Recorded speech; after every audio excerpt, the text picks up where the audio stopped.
Mr. President. Senator from Louisiana. Thank you, Mr. President. Mr. President, with me today are two of my colleagues from my Senate office, Mr. John Lowry and Mr. Jackson Bewley. I'm grateful for their good judgment, counsel, and advice.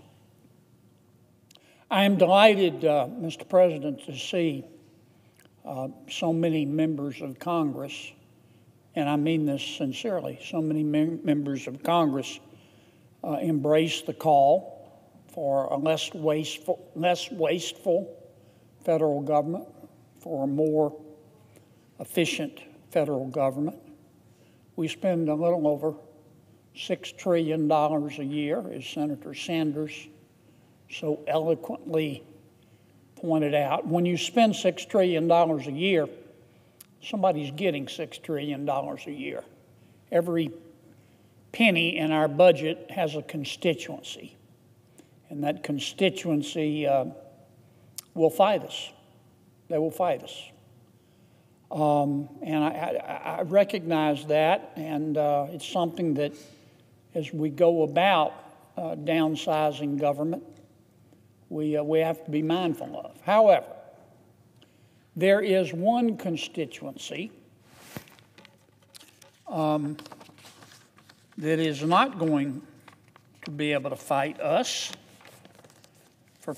in our quest to scrutinize federal spending, and I'm referring to dead people. And that's what I want to talk about today. I want to talk about dead people and the fact that they're getting money from the federal government. In fiscal year 2023 alone, this is just 1 year, our government sent $1.3 billion, not $1.3 million. We sent $1.3 billion in checks to dead people. Those aren't my numbers. Those numbers come from the Office of Management and Budget. That's just 1 year. Not only is the federal government sending checks to dead people, those checks are being cashed. Now, I have heard, Mr. President, of dead people voting, but cashing the checks? You don't have to be God's perfect idiot to realize that there's fraud happening with respect to all this money. Here's how this problem arises. When you die in America, your name is sent to the Vital Records Office in your state. And at that point, the Social Security Administration pays each state to get an ongoing list of deceased Americans in that state. So far, so good. The Social Security Administration takes this data, this list of deceased people, and they compile on an ongoing basis a list called the Death Master File. The Death Master File. That's just a list of everybody, updated daily, of people in the United States who are deceased. Why does the Social Security Administration do this? Well, so the SSA, Social Security Administration, can stop sending people who have died checks. So far, so good. There's just one problem. I discovered this about 7 years ago. The Social Security Administration refuses to share that list with anybody else in the federal government. They won't share it with any other federal agencies, many of which send out checks. The Department of Treasury, for example, sends out checks. SSA won't share the information with them. The Small Business Administration sends out a lot of checks. The Social Security Administration has a list of all deceased Americans, but SSA will not share that information with the SBA. I'll give you some examples. You remember, Mr. President, when we were in the coronavirus crisis, we had an economic meltdown. We sent stimulus checks to Americans to try to keep the economy on its feet. We paid $1.4 billion to dead people, and they cashed the checks. The Paycheck Protection Program, which was a part of our stimulus program, paid out $38 million alone to dead people. These were people who were using, live people obviously, who were using dead people's Social Security numbers to collect payments. The COVID-19 Economic Disaster Injury Disaster Loan Fund, another culprit, was involved in sending checks to dead people. The Department of Veterans Affairs, and I'm not blaming them, in many respects it's not their fault. A couple of years ago, a scam artist stole the Social Security number of a deceased veteran, and received about $825,000 in checks from 1997 to 2024.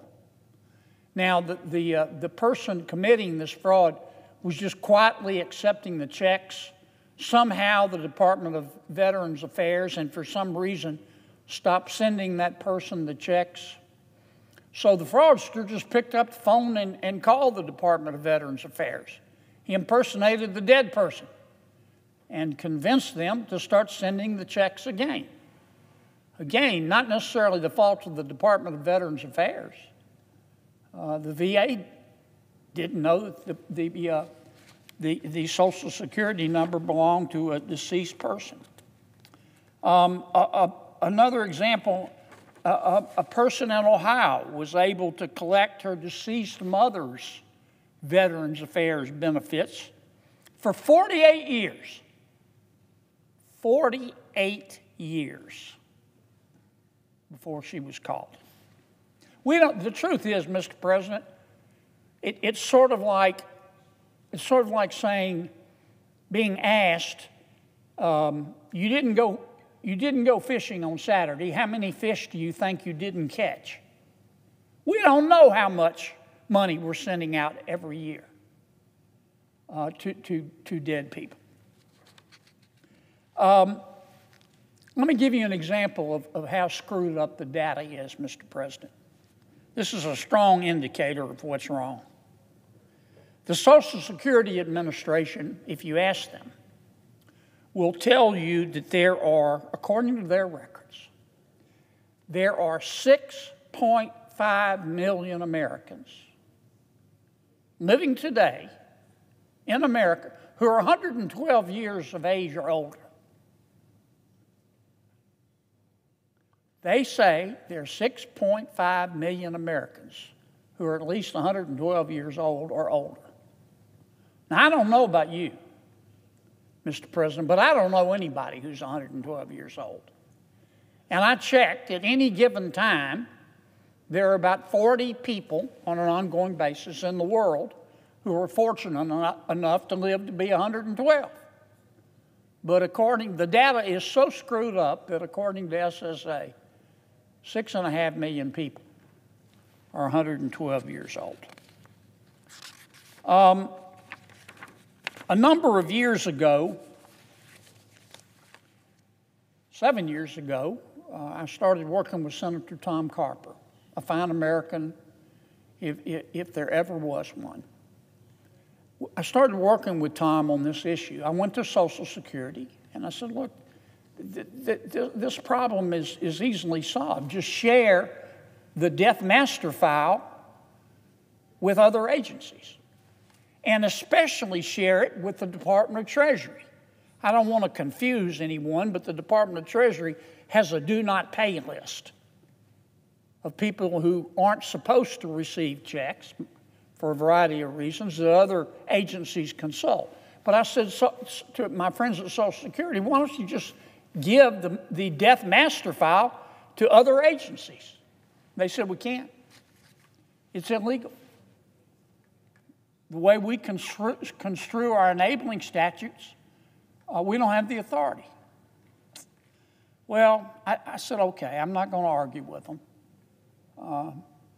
We'll just go pass a law. It was harder than I thought, but we did. In 2020, Senator Carpenter and I passed a bill. The bill was called Stopping Improper Payments to Deceased People Act. And it gave the Social Security Administration permission, and indeed directed the Social Security Administration to start sharing its list of dead people with other agencies in the federal government. I don't want to get down in the weeds, but believe it or not, we had people oppose the legislation, and many people within the federal government. So in order to get our bill passed, we had to compromise. We had to agree to only implement this requirement that Social Security share the list of dead people with everybody else. We could only get them to agree to do it for 3 years for a trial program. This clock started ticking on our 3-year period in December of 2023. So obviously, 3 years is right upon us, and if we don't make this program permanent, it's going to expire in 2026. So Senator Carpenter and I have introduced another bill.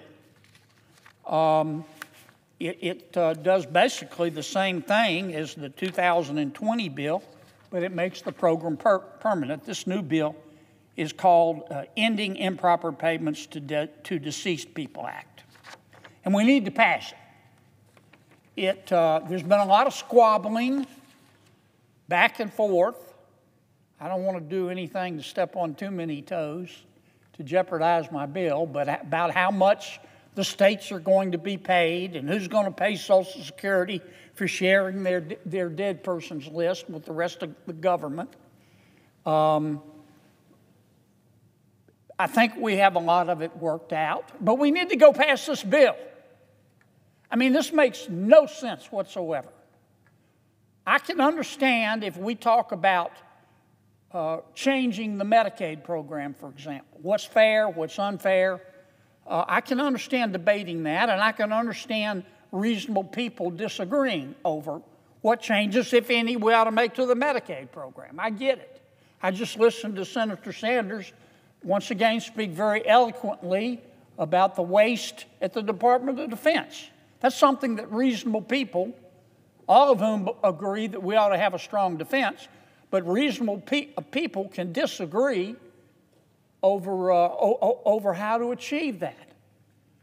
But my God, you don't have to be Euclid to figure out that this is just fraud. It's abuse. It's low-hanging fruit, and it's so easily solved. All we have to do is direct the Social Security Administration on a permanent basis, not a 3-year trial basis, on a permanent basis, to start sharing the list of dead people with the Department of Treasury and everybody else in federal government who wants it. And then everybody's on the same page, and we know who's deceased, and we can stop sending the money to dead people who cash the checks. Now, I'm talking about this now, Mr. President. I've talked about it before on the floor. I'm not going to try to pass the bill this year. I'm not. We're running up against the clock, and we have the NDAA. We have a CR to pass, and we've got to keep government open. We've got to renew the flood insurance program, and you know all that, Mr. President. But I'm going to be back. I'm like the Terminator. I will be back as soon as the new Congress is sworn in. Many of my colleagues have said to me, you know, it's time we stop talking about who needs to pay more in taxes and start talking about and asking the question with respect to what the hell happened to the money. And I agree with them. I can't think of an easier place to start. Let's just pass this simple bill. Let's stop sending money to dead people. Again, we can debate about the wisdom of dead people voting. We all know what happens. But cashing checks, that's a bridge too far. Thank you, Mr. President, for your time and attention. I suggest the absence of a quorum.